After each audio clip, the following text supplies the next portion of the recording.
1878년 미국 오하이오주 신시내티에 있는 생활용품을 만드는 P&G사에서 일어난 사건입니다.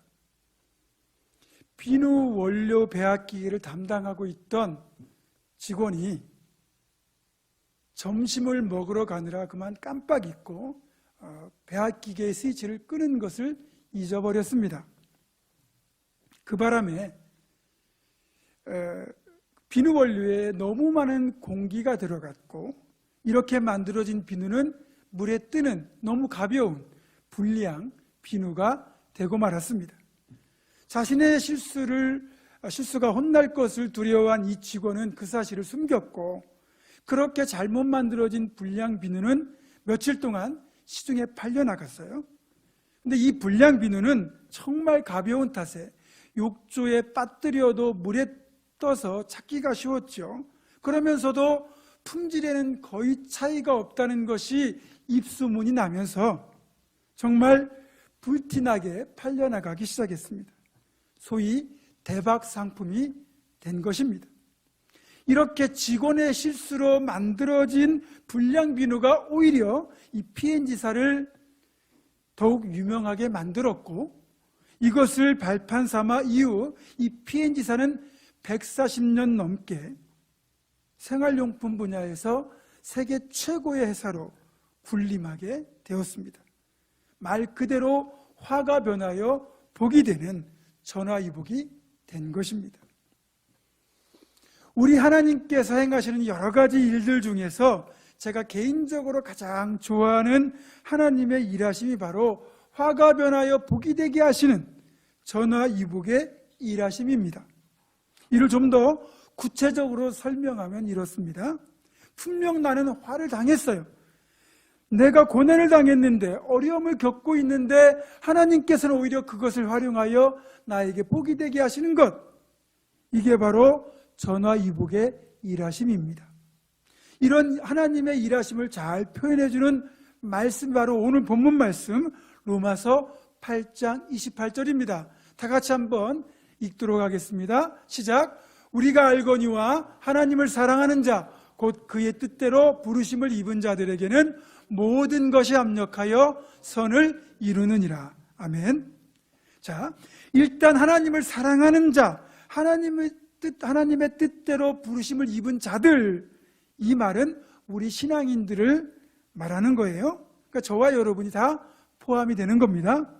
이렇게 하나님의 자녀인 우리들에게 하나님께서 행하신 특별한 일하심이 바로 모든 것이 합력하여 선을 이루는 것, 즉 복이 되게 하시는 전화위복이라는 것입니다.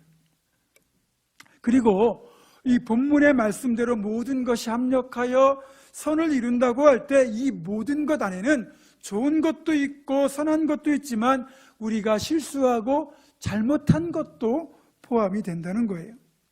그러니까 실수하고 잘못을 하라는 게 아니라 하나님은 우리의 실수와 잘못까지도 활용하셔서 선을 이루시는 분, 전화위복의 하나님이라는 말입니다. 그래서 이 구절은 이렇게 번역할 수도 있습니다. 하나님은 모든 것을 합하여서 선을 이루신다. 솔직히 우리가 화를 당하고 고난을 당하고 어려움을 겪는 이유는 대부분 내 잘못, 내 실수로 인한 것, 즉 귀책 사유가 나에게 있을 때가 대부분입니다. 또 간혹 사실 나는 잘못이 없어요. 그런데 엉뚱하게 다른 사람의 잘못이나 실수 때문에 내가 피해를 보고 고난을 당할 때도 있습니다. 또 지금처럼 코로나19 사태 같은 국가적, 전 세계적 위기 같은 외부 요인 때문에 나를 포함하여 공동체 전체가 화를 당하고 어려움을 겪는 경우도 있죠. 하지만 분명한 사실은 화가 변하여 복이 되게 하시는 전화위복의 하나님은 귀착 사유가 누구에게 있든지, 나에게 있든지 남에게 있든지 아니면 이게 외부적인 요인이든지 어쨌든 간에 그것을 결국은 우리에게 복이 되게 하실, 그렇게 만드실 수 있는 분이시고 또 실제로 그렇게 행하시는 분이라는 사실입니다. 사랑하는 성도 여러분, 하나님은 모든 것을 합하여서 선을 이루시는 분입니다. 우리가 실수와 잘못을 최대한 줄이고 가능하다면 죄를 짓지 말아야 되겠지만, 내 의지와 상관없이 실수하고 잘못하고 실패하고 넘어졌다 하더라도 결코 낙심하지 말라는 겁니다. 우리 하나님은 반드시 그것을 선으로, 복으로 바꾸실 것이기 때문입니다. 그렇기 때문에 신앙인들은 모든 것이 합력하여 선을 이루게 된다고 말씀하고 있는 것입니다. 그래서 오늘은 성경에 나타난 이 전화위복의 일하심의 세 가지 케이스를 살펴보려고 합니다.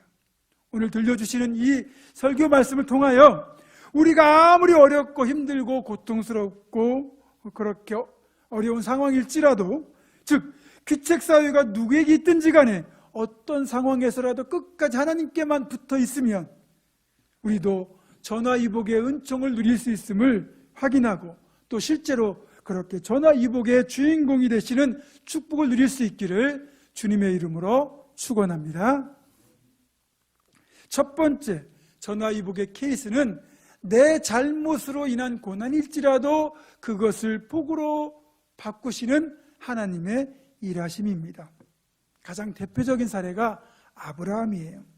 창세기 12장을 보면 아브라함이 가나안 땅에 이주한 지 얼마 지나지 않아가지고 가나안 땅에 아주 심각한 기근이 들었습니다.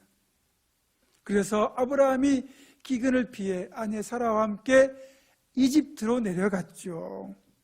그런데 누구라도 이 머나먼 땅, 낯선 땅에 가게 되면 불안과 위협을 느낍니다. 아브라함이 이집트 땅에서 느꼈던 여러 가지 불안과 위협 중에서 특별히 느꼈던 불안, 위협은 자기 아내, 미모의 아내인 사라였습니다. 그러니까 이 사라를 차지하기 위하여 남편인 자신을 죽일지도 모른다는 걱정이 앞섰던 것이죠.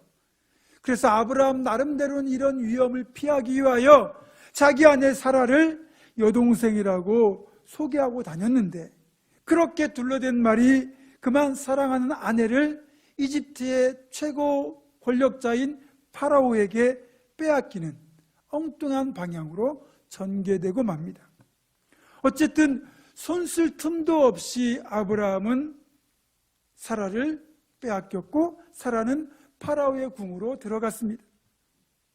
아내를 빼앗기고 우두커니 망연자실 아내의 빈자리만 바라보고 있던 상황인데, 감사하게도 하나님께서 여기에 개입을 하셨습니다. 하나님이 아브라함을 긍휼히 여기셔서 친히 개입하셔가지고 17절에 보니까 이 일로 말미암아 파라오와 그의 집에 큰 재앙을 내리셨다, 이렇게 되어 있습니다. 이 일로 인하여 깜짝 놀란 파라오가 아브라함을 불러 왜 자신에게 거짓말을 했느냐고 추궁하면서 결국 사라를 그냥 돌려보내지요. 물론 그냥 돌려보내지 않고 엄청난 위로금을 전달합니다. 솔직히 아브라함의 잘못된 판단과 말 때문에 아내를 빼앗겼는데 아무런 피해 없이 아내만 되찾아도 그것만으로 충분히 기쁠 겁니다. 잘된 일이에요. 그런데 아내를 무사히 되찾았을 뿐만 아니라 상상을 초월하는 거액의 위로금까지 받았으니 엄청난 전화위복, 최상의 결과가 도출된 것입니다. 우리가 아브라함의 행동을 아무리 좋게 보려고 해도 적어도 이 사건에서는 아브라함이 잘한 게 하나도 없습니다. 믿음의 조상이라는 말이 무색해요. 하지만 순전히 하나님의 전적인 은혜로 화가 변하여 복이 되었습니다. 하나님은 이렇게 우리의 실수와 잘못까지도 복으로 바꾸어 주시는 분이십니다. 그렇다고 의도적으로 실수하고 잘못하고 죄를 지으라는 것은 아닙니다. 여러분, 가능하다면 죄 짓지 말고 잘못하지 말고 실수하지 말아야 됩니다. 그러나 분명한 것은 잘못을 저질렀을 때 우리가 진실로 뉘우치고 회개하면 하나님은 용서를 베푸실 뿐만 아니라 이렇게 화가 변하여 복이 되게 하실 것이라는 사실입니다. 우리는 하나님이 사랑하시는 그분의 자녀이기 때문입니다. 보세요. 우리 하나님 아브라함이 잘한 것 하나도 없는데 이게 복이 되게 하셨고, 탕자는 잘한 것 하나도 없는데 돌아오니까 받아주시고 용서하시고 회복시켜 주셨습니다. 이런 전화위복의 하나님의 역사를 복되게 누리시는 여러분 되기를 주님의 이름으로 축원합니다. 두 번째 전화위복의 케이스는 내가 아닌 남의 잘못 때문에 내가 어려움을 겪고 있을 때 역시 그것을 복으로 바꾸시는 하나님의 일하심입니다. 이 케이스의 가장 확실한 모델은 요셉입니다.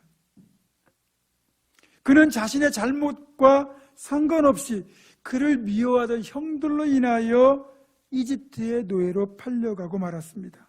17세의 소년이에요. 그런데 그 부잣집 상속자의 신분에서 갑자기 17세의 나이에 이집트의 노예가 되었으니 그가 겪은 고난은 이루 말할 수가 없을 겁니다. 게다가 보디발의 집에서 정말 신실하고 충성되게 봉사했더니 보디발의 인정을 받아 가정 총무가 되었어요. 그런데 하나님의 말씀을 지키고 보디발에 대한 신의를 지키려고 보디발의 아내의 유혹을 거부했다가 오히려 겁탈을 시도했다는 누명을 쓰고 옥에 갇히는 고난을 또 겪어야만 했습니다. 그렇게 옥에 갇혀 수년의 시간을 보내는 동안 그를 좌절하게 만드는 여러 가지 배신을 당하기도 했습니다. 이 정도의 상황이라면 정말 사람을 미워할 수밖에 없고 삶의 의지가 꺾일 수밖에 없습니다. 그런 아픔과 고난의 시간이 적어도 13년이 지속된 거예요.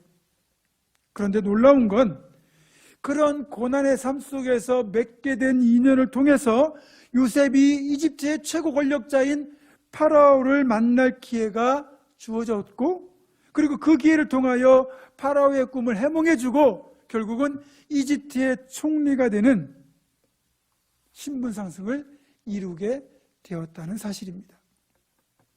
이제 30세의 나이에 이집트의 총리가 된 요셉은 7년 풍년의 곡식을 잘 모으고 저장해서 이어진 지독한 7년 기근 속에서 식량을 잘 배분해서 이집트 백성들과 이웃나라 사람들의 생명을 다 살리는 축복의 통로가 됩니다.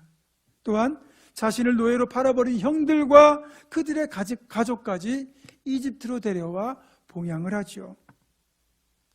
그리고 또 17년이 흘러서 아버지 야곱이 죽고 나니까 요셉의 형들이 혹여 요셉이 이제 아버지가 안 계시니까 복수할지도 모르겠다라는 생각에 두려운 마음이 들어 다시 한번 자신들의 가오를 뉘우치며 요셉에게 찾아와 용서를 구하죠. 그때 그 형들에게 요셉이 했던 대답이 제가 가장 좋아하는 성경 구절 중에 하나인 창세기 50장 20절입니다. 같이 읽도록 하겠습니다. 시작. 당신들은 나를 해하려 하였으나 하나님은 그것을 선으로 바꾸사 오늘과 같이 많은 백성의 생명을 구원하게 하시려 하셨나니. 아멘. 그것을 선으로 바꾸사. 즉, 이 요셉의 이 고백은 형들의 잘못된 행동, 또 자기 자신의 고난까지도 선한 결과로 바꾸셨다는 뜻입니다. 달리 말하면 요셉의 억울한 고난이 복이 되게 하셨다는 말이죠. 하나님은 그런 모든 것들을 합하여서 선이 되게 하신 겁니다. 그렇죠.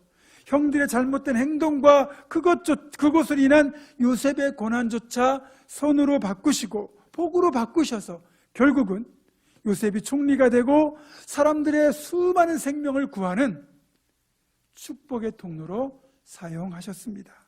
요셉은 이런 하나님의 전화위복의 일하심을 그 누구보다 생생하게 체험한 주인공이 되었습니다. 그렇습니다, 여러분. 앞에서 살펴본 것처럼 내 실수와 잘못까지도 복으로 바꾸어 주시는 하나님께서 내 잘못이 아닌 남의 잘못 때문에 고난을 당할 때 그냥 놔두시겠습니까? 아닙니다. 반드시 복으로 바꾸어 주십니다. 사랑하는 여러분, 우리의 억울함, 아픔, 고난까지 그분께 맡기고 그분께서 이 고난을 통하여 나에게 복 주실 것을 기대하며 이제 조금만 더 참고 견디면 복 받는 일만 남았다, 이렇게 생각하시면서 지금부터 미리 평안을 누리시기를 주님의 이름으로 축원합니다. 마지막 세 번째 케이스는 공동체 전체가 맞닥뜨리게 되는 외부 요인에 의한 고난을 복으로 바꾸시는 하나님의 일하심입니다. 남한국 유다가 이제 바벨론 제국에 의해 멸망된 뒤에 많은 유대인들이 바벨론 땅으로 포로로 끌려갑니다. 그리고 70년이 지난 뒤에 이제 페르시아 고레스 왕 시절에 귀한 명령이 내려졌고 상당수의 유대인들이 예루살렘으로 돌아와요. 그런데 많은 유대인들이 여전히 포로로 끌려갔던 곳에서 남아서 그들의 삶을 이어가고 있었습니다. 그렇게 남아있던 유대인들에게 벌어진 긴박한 상황을 기록한 책이 바로 구약의 에스더서입니다.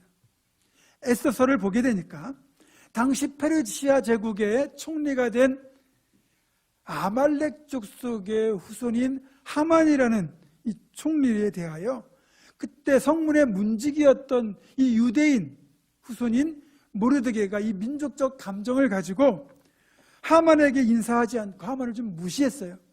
그랬더니 하만이 이 사실을 괘씸하게 여겨가지고 모르드게가 속한 유대 민족까지 다 멸하려는 계략을 짜고 드디어 유대인들을 다 멸해도 좋다는 왕의 허락, 조서를 받아내게 됩니다. 민족적 자존심 때문에 모르드게가 하만에게 절하지 않고 무시했던 것으로 보이는데, 어떻게 보면 모르드게의 쓸데없는 자존심이 민족 자체가 몰살당할 위기를 자초한 셈입니다. 자존감이 높은 건 참 좋은데 자존심만 높으면 이렇게 자신뿐만 아니라 공동체도 위험에 빠뜨릴 수 있습니다. 결국 일은 벌어졌어요. 이제 쏟아진 물은 다시 담을 수 없기에 되돌릴 방법이 없는 겁니다. 그리고 그 당시 왕이 이 조서를 한번 도장을 찍어 발표를 하게 되면 쉽게 뒤집을 수가 없어요. 왕의 말이 아침과 저녁으로 바뀌어버리면 어느 백성이 왕을 따르겠습니까? 그러니까 다소 잘못된 내용이라 할지라도 한번 발표가 되면 뒤집기가 어렵다는 거예요. 냉정하게 사태를 진단해 보면 지금 유대인들을 몰살하려고 하는 이 하만은 권력을 쥔 실세입니다. 모르드게를 포함한 유대인들은 하만에게 맞설 힘이 없습니다. 이때 모르드게와 에스더, 유대인들이 할 수 있는 유일한 길은 금식하며 하나님의 도우심을 구하며 기도하는 것밖에 없었습니다. 도저히 내 힘으로, 우리의 힘으로는 해결할 수 없는 위기나 고난, 문제 때문에 금식하며 기도하면 하나님이 이 기도를 들어주실 때가 많습니다. 그렇게 금식 기도라도 할 수 있다는 게 우리 신앙인들에게 주어진 엄청난 축복 중에 하나입니다. 세상 사람들은 그런 상황이 닥치면 할 수 있는 선택이 별로 없죠. 그러니까 자살이라는 극단적 선택을 할 때가 있습니다. 제가 목회서신을 통해서 여러분에게 공지해드렸지만 오늘 주일은 이 코로나 종식을 위하여 우리 총회사나 모든 성도들이 한 끼 이상 금식하며 기도하는 날로 정했습니다. 금식 기도는 위대한 힘이 있습니다. 정말 한 끼 이상 금식하면서 이 코로나 종식을 위하여 여러분 기도해 주시기를 바랍니다. 모르드게와 에스더 유대인들이 금식하며 기도하고 있는 동안 그 사이 하만은 이 모르드게를 매달아 죽일 25m가 되는 긴 나무 처형대를 세워놓고 기분 좋게 잠자리에 들고 있었습니다. 물론 하만이 기분 좋게 잠자리에 드는 그 시간에도 모르드게와 유대인들은 금식하며 기도하고 있었고 에스더 역시 계속하여 기도하고 있었습니다. 이 보이지 않는 세계에서 악의 세력과 하나님의 사람들이 영적 전쟁을 치르고 있는 겁니다. 그리고 그 기도가 어떤 결과를 가져왔는지는 여러분도 잘 아실 겁니다. 아하수에로 왕이 그날따라 유독 잠이 안 오는 거예요. 그래서 그동안 읽어보지 못했던 궁중일기를 가져와서 자기 앞에서 읽도록 시키는데, 그때 읽은 궁중일기의 내용이 기가 막혀요. 모르드게가 왕을 죽이려고 하는 이 암살 모의를 미리 적발해가지고 왕을 위기에서 건진 내용이 기록되어 있는 거예요. 왕은 그 사실을 모르고 있다가 깜짝 놀라가지고 이 생명의 은인이니까 모르드게가 뭔가 보상을 했느냐고 물어봅니다. 해준 게 없다고 그래요. 그러니까 왕이 하만을 불러가지고 자기가 가장 아끼는 말에다가 모르드게를 태우고 그리고 이 성 전체를 돌아다니면서 왕이 존귀케 하시기를 원하는 자에게는 이렇게 할 것이다 외치도록 합니다. 그리고 이어진 왕의 잔치자리에서 사태가 이제 급변했다는 것을 깨닫고 목숨을 건지기 위하여 왕후 에스더 앞에 엎드려 있는 하만을 보고 왕이 이제는 저놈이 왕후를 겁탈하고자 하느냐라고 노하게 되죠.